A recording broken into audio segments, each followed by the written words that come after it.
Hey guys, in this video I want to revise my black armour technique. So I think last year I put up how I would paint black power armour, and it was a technique that I picked up sort of like a decade and a half ago, and I thought it was passable, but since then I've been doing a lot more work on black armour, and I think I've sort of fine-tuned it that little bit more.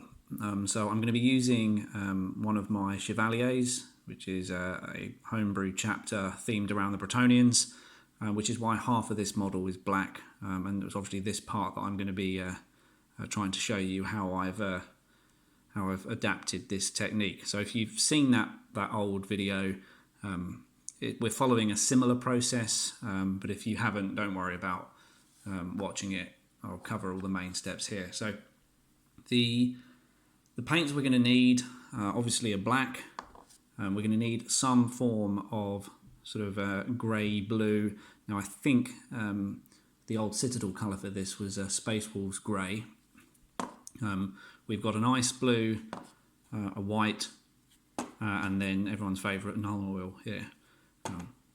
So the second step, if we're counting the base coat as the first, we're going to mix these two colours together, black and for the sake of this, the Space Wolves grey, or what is actually called, what's this, shadow grey.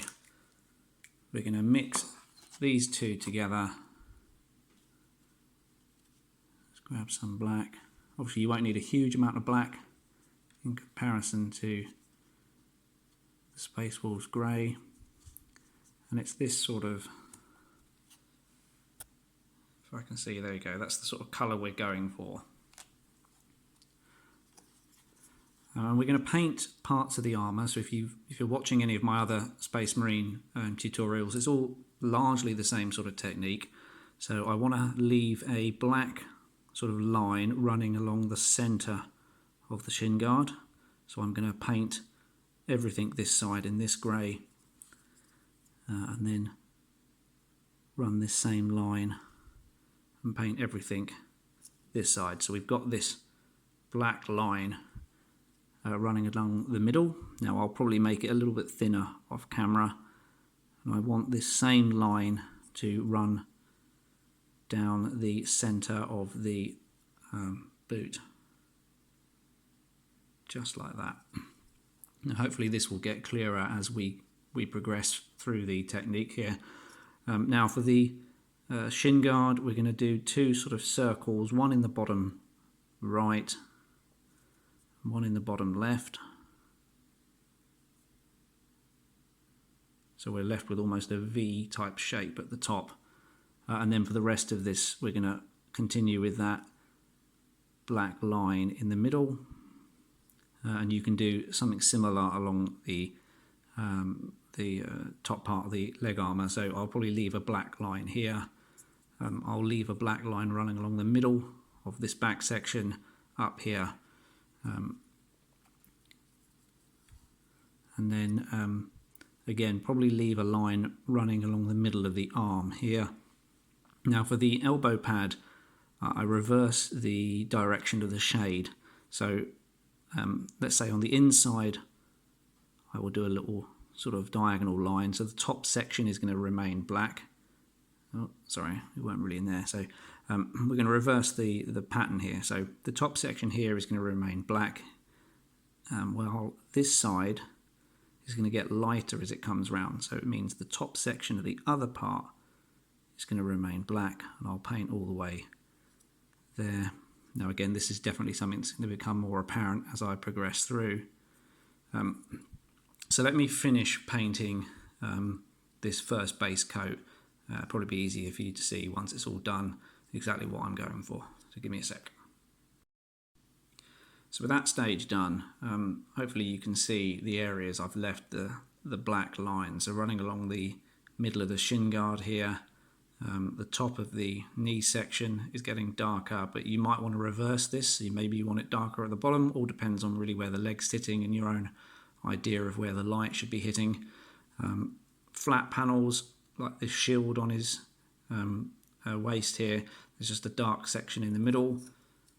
We've got dark sections running along the back of the leg, As for the backpack, the bottom of this is darker, and the corner of this exhaust vent is darker, and it's going to get lighter towards the front section.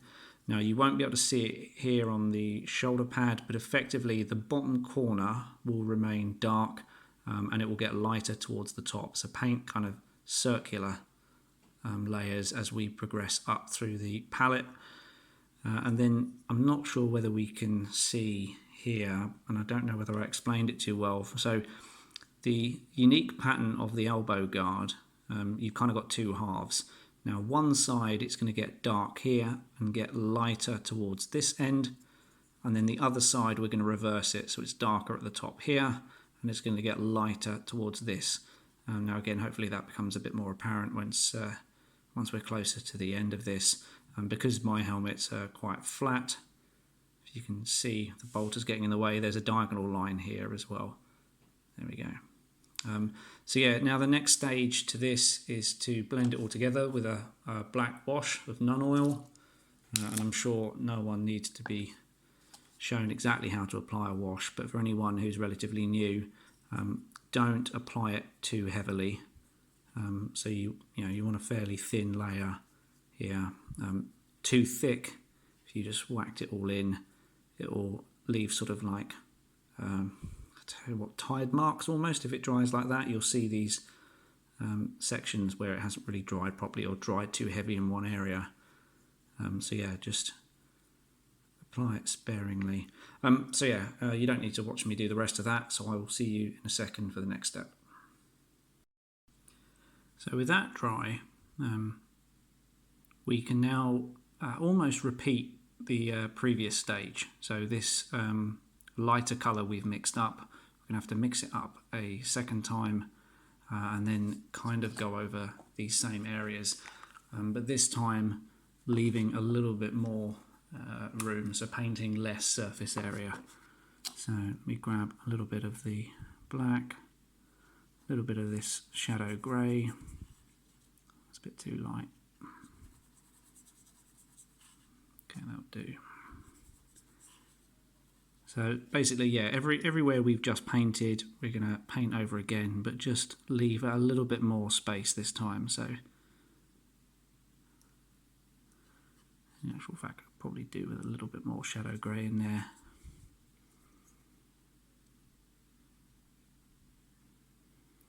So yeah. So I think we obviously painted this line previously. Now we're going to go back a bit and paint a little bit less. So same for the knee pad. We're going to paint a slightly smaller circle than I did last time. And so on and so forth. So yeah, go over the whole of the model, painting over the areas that you've just done with the initial mix, but leaving a little bit more of the darker colour each time. So give me a second, I'll finish this off. So with that done, as I said, we've gone over all the areas that we had painted in sort of like, our first step of the video, ignoring the black undercoat, and we've just gone over there and just left a little bit more of the area darker each time. Now the next step is to use the shadow grey directly out of the pot, and just like we've been doing previously, we're going to go over these areas and just paint a little bit less than we did last time. So we're going to do a line up here, and we're going to fill in the rest of this.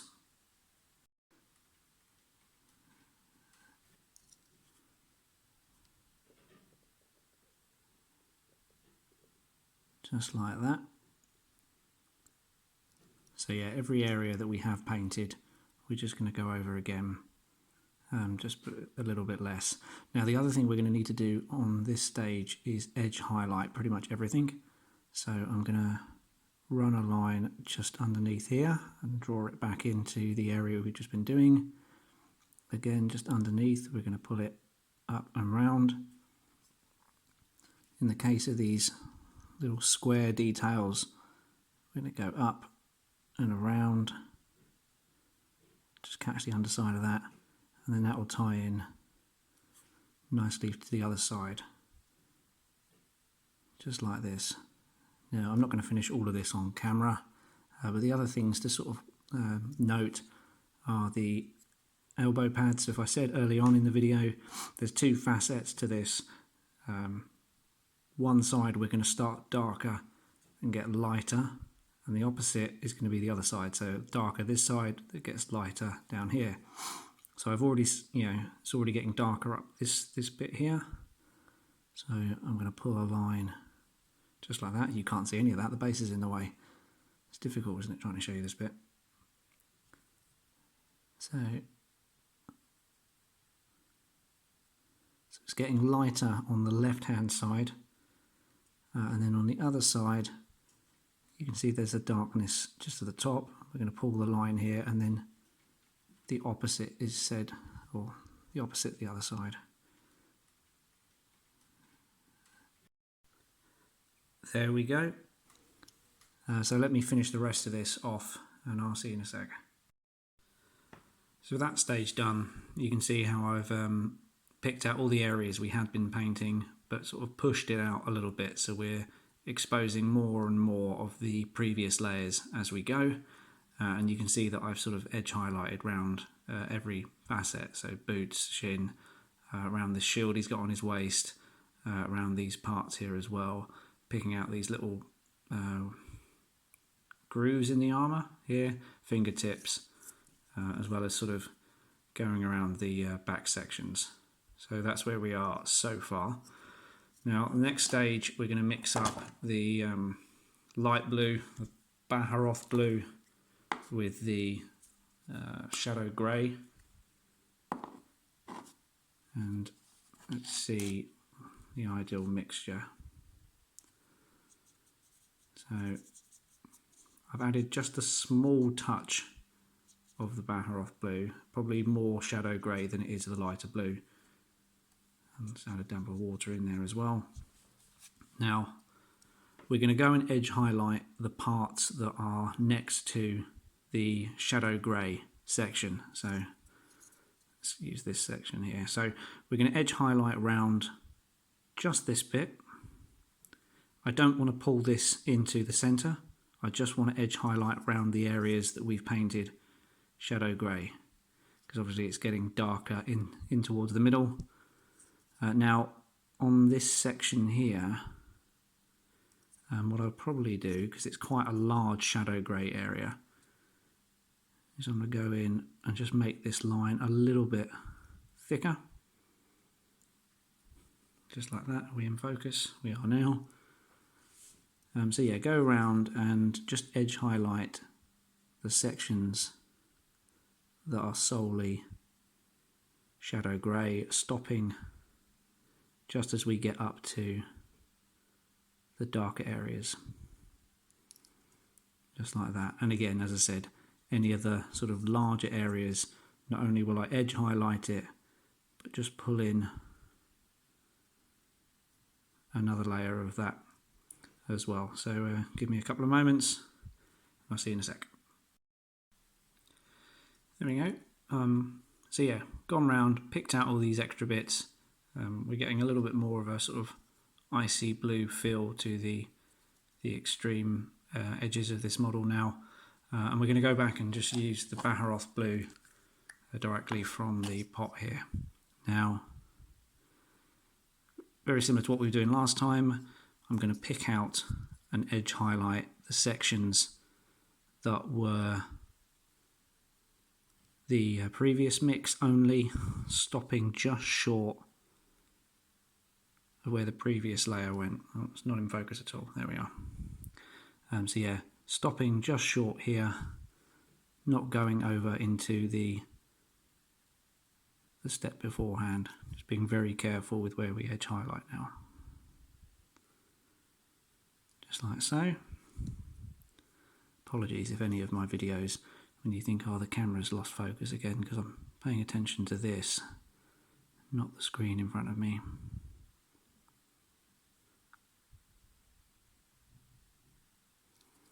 There we go, just highlighting these little sections here. and I'll go around and I'll pick out other things like the absolute corners of certain areas. Might put a dab of colour just in the top there, because it's going to be capturing the light. In the corners there as well. And then when it comes to the elbow guard, you can kind of see now that the two facets of it, it's darker here and getting lighter, and then on the top section it's darker this side and getting lighter here. We're going to come in, just highlight the very top, pull a line in the middle, then one again on the lighter section, just like that. So yeah, carry on edge highlighting, so we're just highlighting less and less each time. And then what I will do, might as well roll this into the same clip. Once you're finished with the light blue, just go back with the white, and now just dot the real corners. So right here, add a dot here. Just going to add something in there. So now we're going with the absolute extremes. And if we wanted to have a sort of a shine running down, we can add another one here, here, here, and then maybe it catches there as well. So once you've done the Baharroth blue, then go and pick out the absolute corners with the white, and we're almost there. So yeah, you should be able to get that done fairly quickly. Pretty simple. We're just going to sort of keep highlighting until we're fairly happy with it. Now, obviously, this is it's not really black. There's quite a lot of highlighting, but if you like it like this, leave it alone. It's quite it's got quite a contrast. That might be what you're going for. But for me, I'll add a few coats of Nuln Oil on top of this. Now, 1 isn't enough. 2 is just about there. 3 sometimes can be a bit too much. So it's up to you. So do 2, or do 1, let it dry, do a second coat, see how it is. Maybe do a third one on an area that you're not too sure, maybe hidden. If you're happy with it, then sort of crack on. So yeah, up to you how many you want to put on. But for me, let's go with 1, 2, 3. 3 layers. It's 3 layers of the Nuln Oil. As I said, you might just wanted to have done 2. If you were happy with what it looked like after 2, then leave it as it is. But we can just about see, if my camera's picking up on it, the edging is coming through. It has that sort of edge highlight throughout, but it's still predominantly black. Now, the last little thing I do, but again this is entirely optional, is I will put a gloss varnish over it, purely because all of my Marines have got quite a shiny power armour. So yeah, pretty simple stuff. But that's it, and that's the technique. Hopefully it's an improvement on the first Black Armour video I put up last year. If you've enjoyed it, leave a like, let me know what you think. And until next time guys, take it easy.